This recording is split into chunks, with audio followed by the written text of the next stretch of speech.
I was looking at our channel's viewer statistics and found that a lot of people don't watch our videos all the way through. What I gathered from that was that I needed to start making shorter videos. With that in mind, Golden Axe is a Sega arcade game from 1989. The story revolves around three heroes: Axe Battler, the muscular barbarian, Tyrus Flare, the Amazonian, and Gilius Thunderhead, the dwarf. All of them have lost family members to a giant dickhead named Death Adder, who also murdered their mutual friend Alex. Death Adder has now captured the royal family and made himself emperor of the world, and it's up to our heroes to defeat him and restore peace to the land. Which character you want to play as will depend on what abilities you want. Thunderhead is the best for hacking and slashing, Tyrus is the best with magic, and Axe is somewhere in the middle for the indecisive player. My girlfriend took one look at Tyrus's outfit and accused the game of being sexist. I wholeheartedly disagree for a number of reasons. For one thing, Axe is sporting even less cloth than her. I bet between them they could fit all their spare clothing in a lunchbox. Not only that, but from a gameplay point of view, Tyrus is by far the superior character. I mentioned that she was more of an expert in magic, but she's also rocking a kick that annihilates anyone who dares to get close. She can also do this.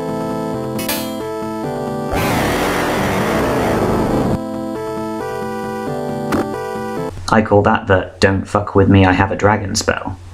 Thunderhead's magic ability is to cast lightning, and Axe has the power of miniature nuclear bombs, I guess.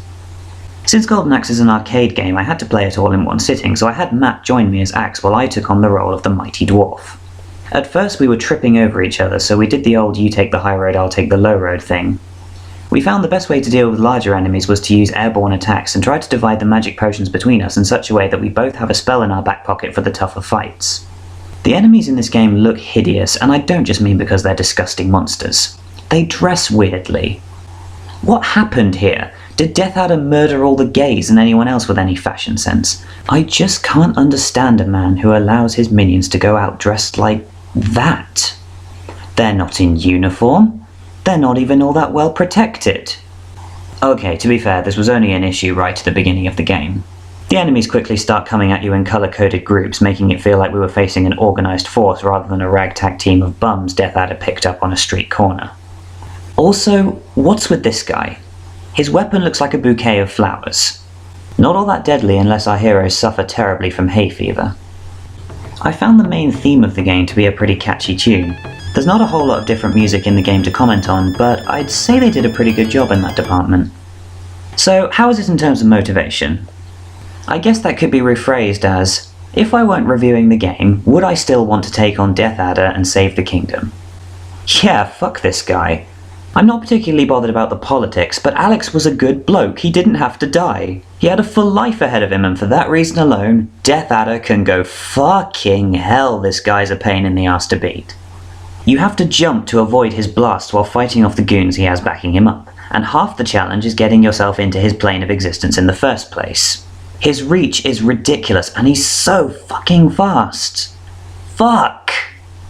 I'm going to give the game a 65.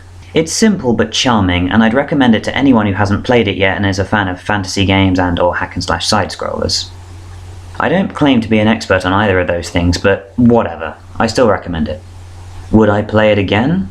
Yeah, but as more of a social thing, since I found this game was a lot better when played with friends. That's it for this review. I'll see you next time.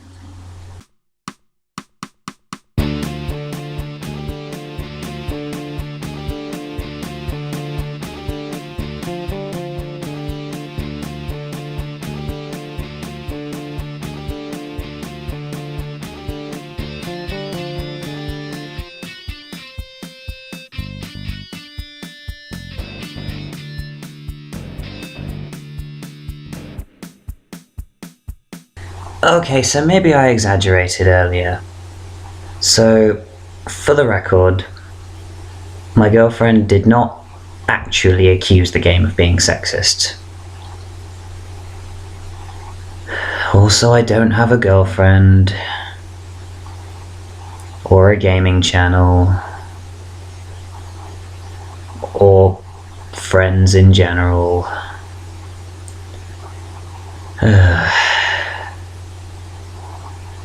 Yeah.